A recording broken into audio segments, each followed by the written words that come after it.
Hola, agradezco muchísimo la invitación a participar en el Día Blanco, que es un día muy significativo en su emisión del año 2024 en el plantel número 8 y sobre todo el que tengamos la oportunidad, las distintas disciplinas que dan cátedra en la Escuela Nacional Preparatoria, de compartir un poco cómo nuestras asignaturas pues pueden participar o impactar en todas las cuestiones del medio ambiente. En esta ocasión vamos a hablar sobre el land art y su conexión que tiene entre el arte y el medio ambiente. Es importante que nosotros podamos establecer este tipo de conexiones porque, pues bueno, las diferentes disciplinas no solamente están desarrolladas o trabajan para un solo contexto. Estas obras se realizan con la finalidad de producir emociones plásticas en el espectador y pues bueno, el land art es una expresión artística, un movimiento que vamos a estar estudiando ahorita y que vamos a ver cómo se ha caracterizado sus rasgos distintivos y cómo ha influido desde hace unos años para acá en la cuestión de conservación del ambiente. Bien, primero vamos a ver qué es el land art. El land art es un movimiento artístico que surge en la década de los 60, pero tiene sus orígenes un poquito antes y sobre todo surge a partir de una conciencia ecologista. Se le ha llamado también el arte de la tierra y sus influencias radican en el arte conceptual. Su finalidad, como ya lo habíamos platicado, es producir emociones y sobre todo recuperar un paisaje, un elemento natural determinado. En el land art, el lienzo o la superficie en donde se va a trabajar, pues es el propio paisaje natural, el cual va a ser intervenido o transformado por el propio artista. No fue sino hasta la década de los 60 que el artista visual Robert Smithson le da ese nombre, o sea, lo categoriza como un movimiento artístico. Y específicamente fue en el año de 1967. Aunque, pues bueno, si nosotros pudiéramos trazar los orígenes o cómo surge el land art, pues el art ha sido una intervención del ser humano de manera estética con un cierto propósito, pues desde que el ser humano aparece por la faz de la tierra. Podemos pensar que el land art existió desde que el ser humano comienza a acomodar, a arreglar, a darle un sentido o una función a un lugar en donde él vivía y se manifestaba. El land art es esta apropiación que tenemos del espacio natural fuera de lugares que se han sacralizado como las galerías o los museos o los espacios destinados a donde debe estar confinado el arte, y pues simplemente es esa expresión que tenemos como humanidad para intervenir estos lugares en donde estamos y dejar una huella, un rastro que quede un poco perenne en el tránsito de nuestra existencia por esta tierra. Este llamado arte de la tierra, pues rompe con los formatos tradicionales que son comúnmente adjudicados al arte y pues va a encontrar su medio de expresión en la naturaleza, lejos de las ciudades, de las galerías, de las eras de exhibición. Los primeros artistas que expresaron ya directamente decir, me voy a salir de una galería, me voy a salir de un espacio artístico y voy a comenzar a intervenir mi entorno natural, pues fue en la década de los 60 y estos artistas comenzaron a explorar estos, lugares. Los primeros, artistas que trabajaron este tipo de arte, pues, fue en el oeste de Estados Unidos, a finales de los años 60, y realizaron estas primeras obras. Y aquí tenemos una obra maravillosa que se llama Spiral Jetty, que realizó Robert Smithson en 1970. Esta obra es maravillosa porque, bueno, es parte de un proyecto que él comienza a diseñar, pero sobre todo la idea era poder transformar ese entorno, ese lugar, a partir de juntar los elementos que existían en este mismo espacio. Piedras, rocas, tierras, ramas, y empezar a acumular en algún lugar. Él traza una espiral perfectamente construida de manera matemática, pero la idea era que este paisaje transformado a través de la mano humana, pues fuera modificándose con el tiempo. Esto es una característica del land art. El land art está hecho a veces con una conciencia efímera, es decir, lo muestro ahorita porque la idea es que desaparezca, se destruya conforme la naturaleza va cambiando o al paso del tiempo, que puede ser incluso de un día y se va a transformar, o que esta misma naturaleza lo vaya transformando poco a poco. Y es el caso de Spiral Jetty, que es una obra que se comienza a finales de los años 60, pero esta obra empieza a transformarse con el movimiento que hay de las aguas del mar, de la tierra, del viento, de la luz solar. Y podemos nosotros ver cómo esta expresión que hace Robert Smithson en esta playa, pues va a dejar una huella. Actualmente, pues la podemos seguir observando, es un cúmulo de rocas, de ramas, de tierra, que se ha ido modificando con el paso de los años, pero también que se modifica con el paso del día, de las horas. Y aquí podemos ver Spiral Jetty cómo se transforma en la mañana, al mediodía, en la tarde, en invierno, en verano. Entonces es una obra que tiene una dinámica, que tiene una expresión y que marca el conocimiento de un artista, no solo en cuanto a materiales o en cuanto a una expresión gráfica, sino también en cuanto a la trascendencia de su obra. El trabajo que hace Robert Smithson es un poco el estudiar los movimientos de la naturaleza y ver cómo esta misma va a intervenir o va a generar que su obra se vuelva todavía más rica y más fructífera con el paso del tiempo, con el paso de los años.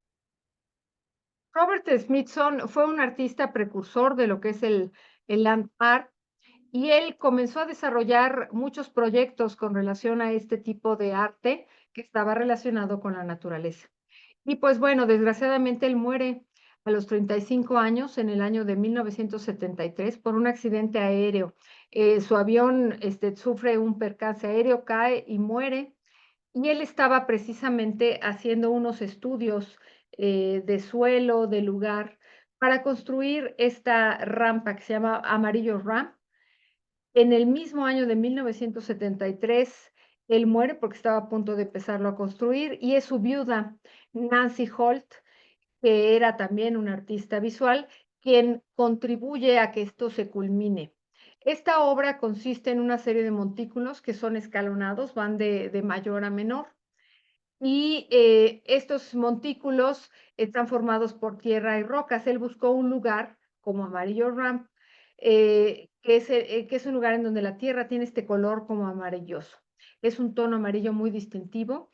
Y esta obra es un ejemplo de cómo Smithson concebía el símbolo del color. Para él, el color era muy importante. No era solo el hacer una rampa, sino hacer una rampa que tenga una tonalidad en específico que él quería dar.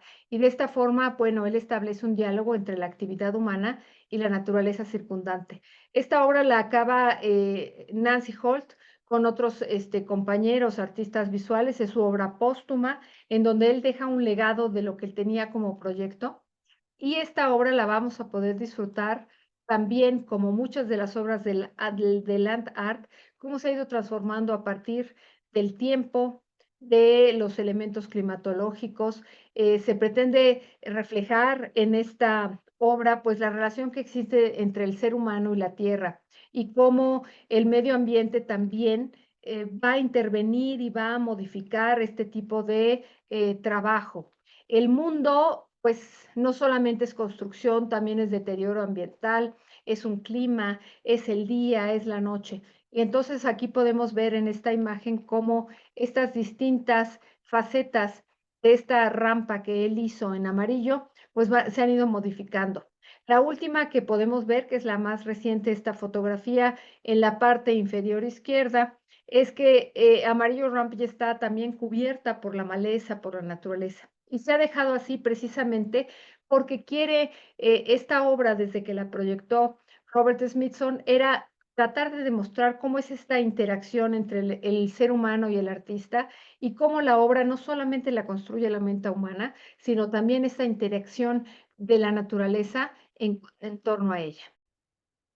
Un personaje muy importante que no debemos olvidar es el impacto que hay también de la obra de las mujeres que trabajaron con este movimiento artístico. Y una de ellas, que es muy importante, pues es Nancy Holt. Ella, como habíamos mencionado, pues es esposa de Robert Smithson y ella También era una gran artista visual, por eso es que ella puede culminar la obra, de Robert Smithson, pero ella por sí sola tenía su propia trayectoria artística.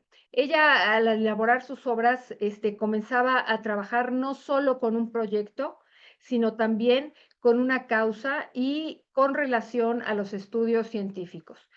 Para hacer la obra que vamos a ver ahorita, colaboró con un astrofísico y varios astrónomos, con ingenieros, topógrafos, carpinteros, incluso con una empresa constructora de tuberías operadores que hacen perforaciones, excavaciones, con conductores de apisonadoras, volquetes, excavadoras, hormigoneras, camiones, grúas. O sea, se metió también en esta cuestión del ámbito de la construcción para lograr hacer esta obra que es su obra emblemática y trabajó también con técnicos de imagen y sonido, porque ella quería que su obra fuera una obra completa, rotunda, redonda.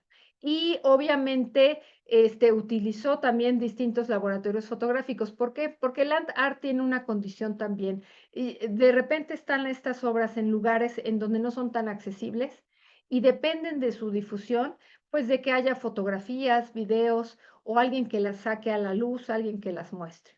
Y entonces surgen espacios específicos. Para este espacio donde Nancy Holt construye esta obra, pues ella tuvo que comprar el terreno y utilizó pues todos los elementos tecnológicos que tuvo en su momento para poderlos desarrollar. Ella desarrolló una obra que se llama Sun Tunnels, que fueron, pues bueno, unas instalaciones que hizo en el desierto de Utah, en donde ella consigue este terreno y en donde tenía la intención de capsular el sol del amanecer y el atardecer. Ella nos va a hablar cómo es este movimiento del sol y que únicamente sus huellas no fueran las de ella, sino también las que pudiera dejar la naturaleza en cuanto a su movimiento y su paso a través de los años.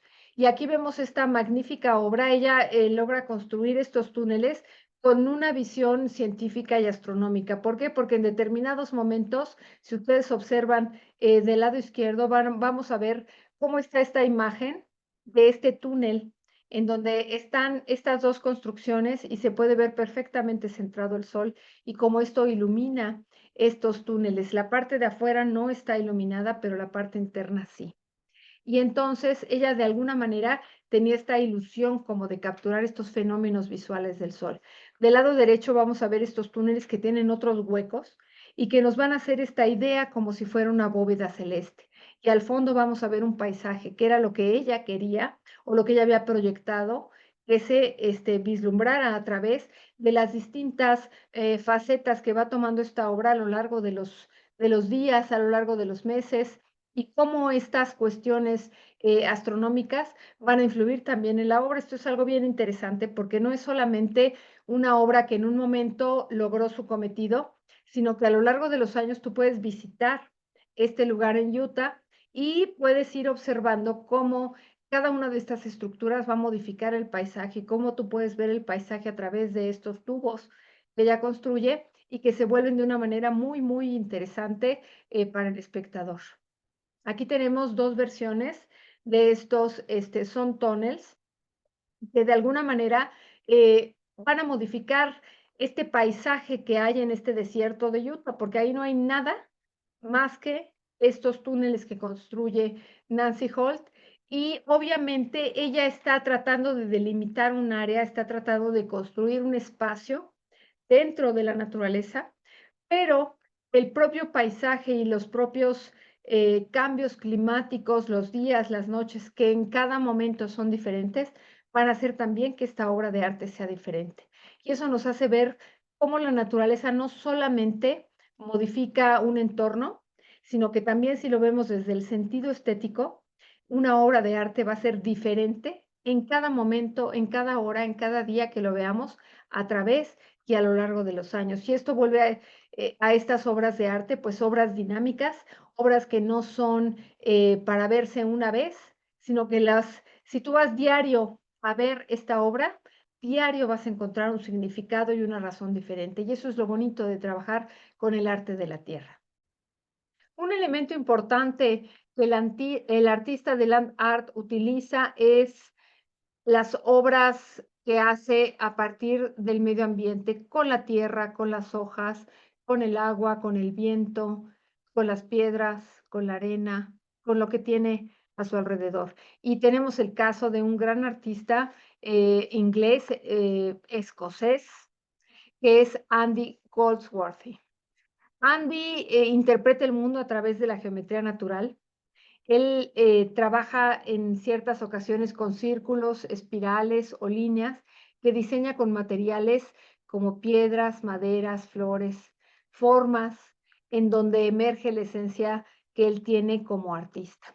Y aquí podemos ver una entrañable obra que está hecha a partir de hojas. Son hojas del otoño, son hojas que él fue recolectando y que fue confeccionando alrededor de este círculo, de este agujero que se genera a partir de la construcción circular que genera con estas hojas. Y podemos ver la gran gama de matices tonales que van desde el amarillo hasta los cafés y cómo esto puede hacer que un elemento que está volando o que cae, que de repente pues recogemos todos los días y que para unos pues puede ser simple basura, pues de alguna manera con la intervención del hombre se vuelve un objeto estético excepcional y nos lleva a perdernos en ese túnel que él genera a partir de este matiz que genera un túnel en donde te puedes perder. Es un espacio que él crea a partir de la naturaleza y que sin la intervención del hombre,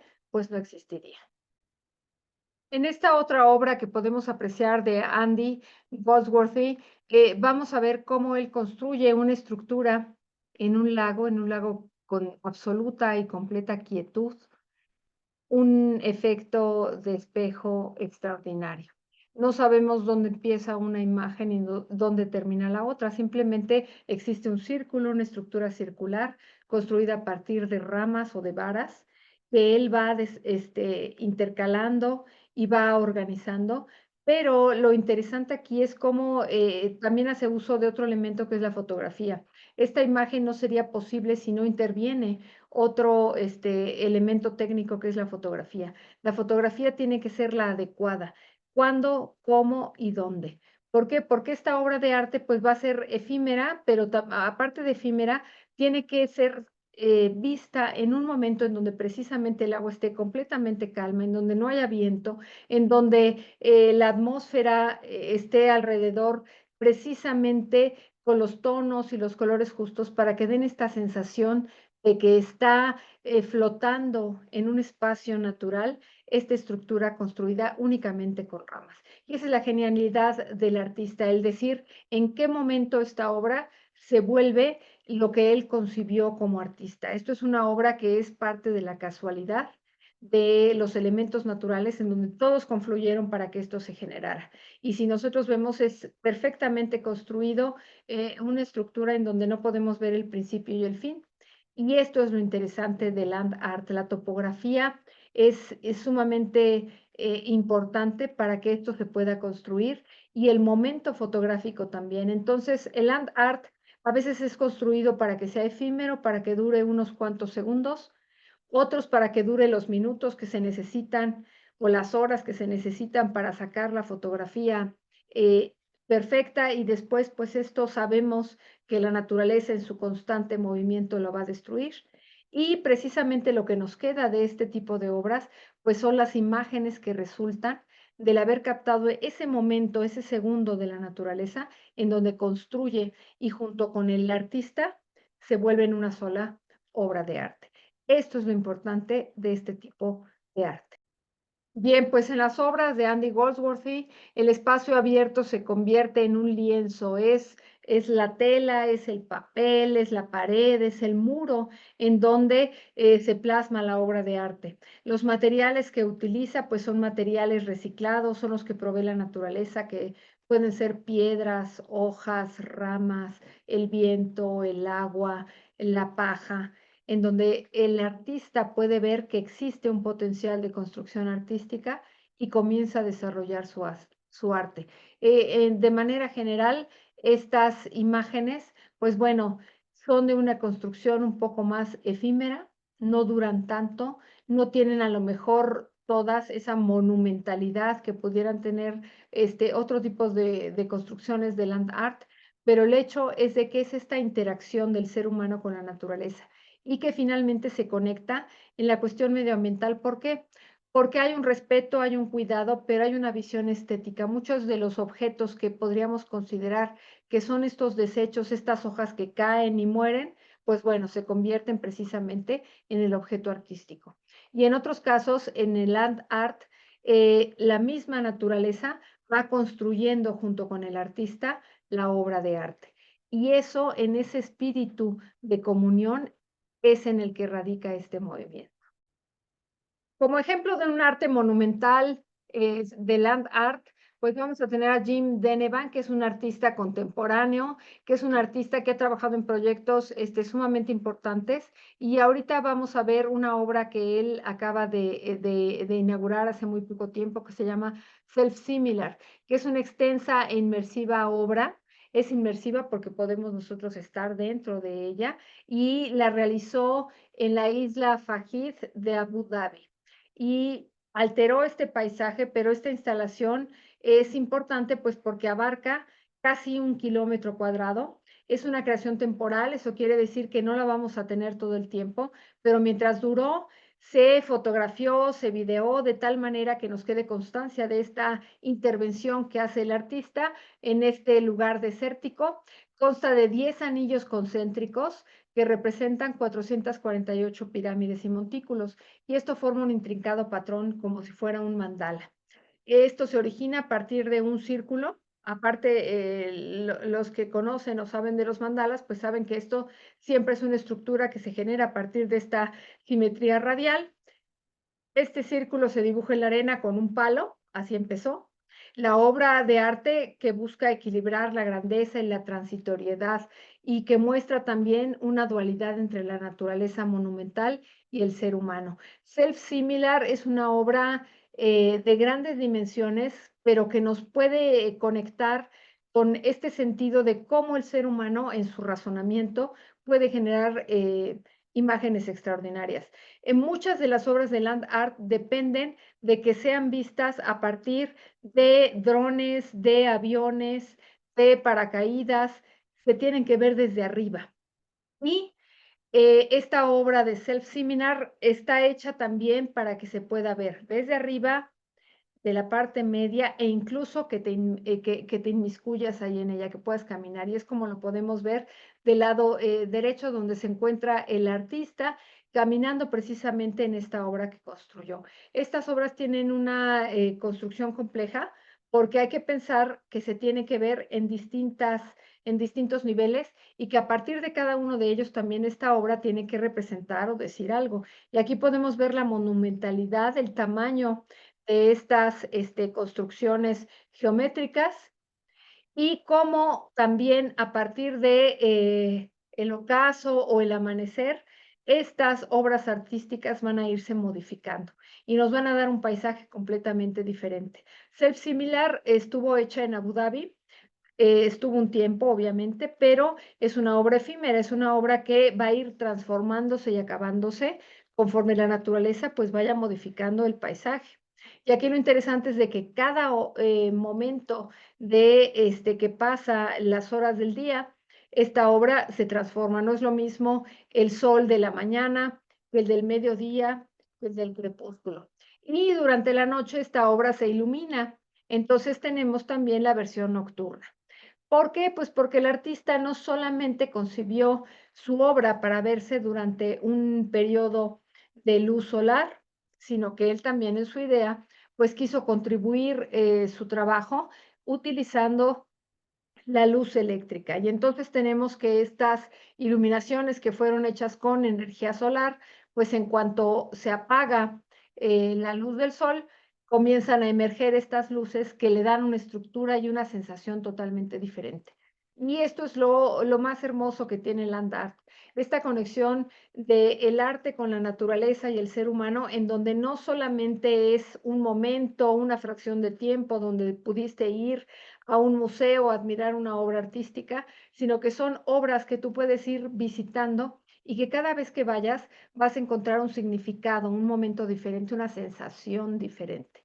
Por eso el land art nos conecta con aquello a lo que estamos nosotros relacionados, que es a la naturaleza, al mundo, al conocimiento más primitivo de nosotros mismos como seres humanos y nuestra propia conciencia de nuestra permanencia sobre la faz de la Tierra. Si observamos estas imágenes, pues nos damos cuenta que en cada una hay una expresión diferente.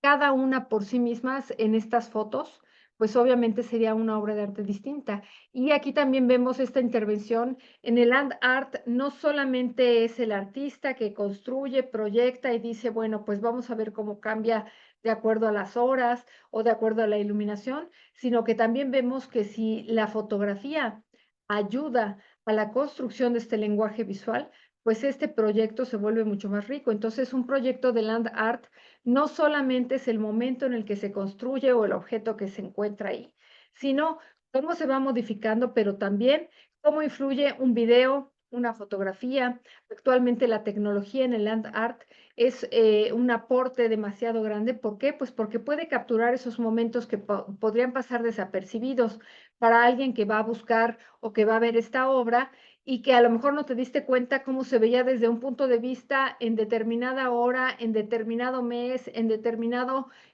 punto cardinal y a partir de estas visiones que nos puede producir la tecnología, como es el video y la fotografía, podemos enriquecer la visión artística de cada una de estas obras. Bien, pues a mí me gusta siempre platicar cuando doy una ponencia y sobre todo con un tema tan extenso y tan rico como es la cuestión del land art. Me gusta también ubicar, bueno, y en nuestro país, en México, dónde se hace land art. Y pues bueno, encontré gustosamente unas obras que hace un artista visual bastante extraordinario que es Francisco Hernández, que ha realizado una serie de geoglíficos y que se ha planteado como objetivo convertir un lugar que es extraordinario ya de por sí de manera natural en una galería, que para él es una galería de arte aérea. Y esto está en la península de Baja California, pero cuenta con la ayuda de la gente local. O sea, no solamente es el trabajo de él, sino que él expuso su proyecto ante las personas que vivían en esta comunidad y ellos son quienes les ayudan a realizar este tipo de producciones. Estas figuras que él realiza, que son de manera monumental, están construidas en laderas de cerros o en planicies. Su construcción se realiza con el resto de las almejas, de las conchas que quedan por parte de la pesca, que se van quedando en la orilla y su función es atraer la función al la atención del público que visita la zona. Es decir, voy a la península de Baja California, voy a ver las ballenas, la paso bien, pero también existen este tipo de obras artísticas que van a llamar la atención y sobre todo van a llamar la atención en el sentido del cuidado que podemos tener con los elementos naturales, con la naturaleza, con los seres vivos que existen en esta zona. Y aquí vamos a tener este geoglifo de ballena que él realiza de manera muy minuciosa con estas conchas de ostras y es un proyecto que se comenzó a realizar en el año de 1995. Hasta el 98 fue parte de esta construcción y obviamente se siguió trabajando hasta el año del 2002, que es que se inaugura, porque es una silueta de una ballena y su hijo que tiene, pues obviamente, muchísimos metros de distancia. Todo esto se construye con estas conchas y es una obra que está hecha para que se pueda ver desde lejos. Estoy ahorita pensando en obras artísticas que alguna vez el ser humano ha construido, pensando en que en algún momento van a ser vistas por alguien a partir de un lugar que no es el común, pero que en algún momento van a ser observadas. Y por ejemplo, el candelabro de Paracas que está en Perú, pues fue también un geoglifo que se hizo hace muchísimos años y que finalmente con la ayuda de la tecnología humana, cuando empezaron los primeros vuelos sobre estas costas peruanas, se descubrió este geoglifo. Y lo interesante de este trabajo que se hace en Baja California es destacar la conservación de esta especie de ballena, existen estos lugares que llegan ahí a tener a sus crías, que se refugian en estos mares mexicanos y que para las personas que habitan estos lugares, pues se vuelven lugares importantes y que finalmente pues van a tener tanto un impacto económico con el turismo como un impacto ecológico. Somos estos refugios para estas especies y creo que la importancia de dejar marcado como ser humano el que existen este tipo de pues deferencia de los elementos naturales para que estas ballenas lleguen a nuestros lugares y pues puedan reproducirse, pues bueno, creo que hay que seguirlo enalteciendo y que se debe compartir no solamente por la ciencia, sino también el arte. A veces el arte es el que nos llama más la atención y finalmente, pues bueno, vas a ver ballenas, pero a lo mejor también vas a ir a ver estas representaciones artísticas que nos hacen un poquito el llamado a conservar este lugar, a preservar esos monumentos naturales que tenemos. Esta imagen que podemos ver, pues fue capturada por Google Earth, que es ahora también un desarrollo tecnológico que nos permite apreciar estas obras monumentales que difícilmente puedes ver, pues a lo mejor con un dron, sino que necesitas todavía un objeto que esté mucho más arriba, como lo puede ser un avión o como lo puede ser una imagen satelital, para que tú puedas entender la magnitud y el espacio que ocupa. Y esto nos llama la atención un poco a que pues no debemos desconectar la cuestión artística con la cuestión ecológica y con la cuestión tecnológica. Considero yo que sobre todo en este día blanco que estamos nosotros conmemorando y en el cual podemos hacer esta unión en cuanto a nuestras disciplinas con el cuidado del medio ambiente, pues aquí podemos constatar que no solamente es un artista que tenga una idea genial, un trabajo que sea extraordinario, sino cómo hacemos uso de la tecnología, de la conciencia ecológica, del cuidado del medio ambiente e incluso de la participación de la comunidad, como es en el caso de la construcción de este geoglifo, para que obras con esta gran importancia ambiental pues surjan. Y con esto nos damos cuenta que el ser humano, pues bueno, desde que aparece sobre la faz de la Tierra, pues puede contribuir de alguna manera a dar a conocer el entorno que tiene, pero sobre todo que nos llame la atención el querer conservar y cuidar aquello que hemos podido preservar o que hemos podido dejar marcado dentro de una imagen artística. El land art es un poco el llamarnos a ese cuidado. Y pues bien, yo con esta imagen me despido. Agradezco la invitación a participar en este Día Blanco, que precisamente nos junta a todos los expertos en alguna manera sobre ciertas áreas de interés y que podamos compartir nuestros conocimientos sobre situaciones o cómo podemos nosotros involucrar el arte dentro de pues una conservación ambiental. No son cosas que estén disasociadas, son disciplinas que pueden trabajar de manera conjunta y sobre todo son disciplinas que pueden crear cuestiones magníficas y maravillosas y que puedan a lo mejor permanecer por mucho tiempo para el goce y el disfrute de los seres humanos. Muchísimas gracias.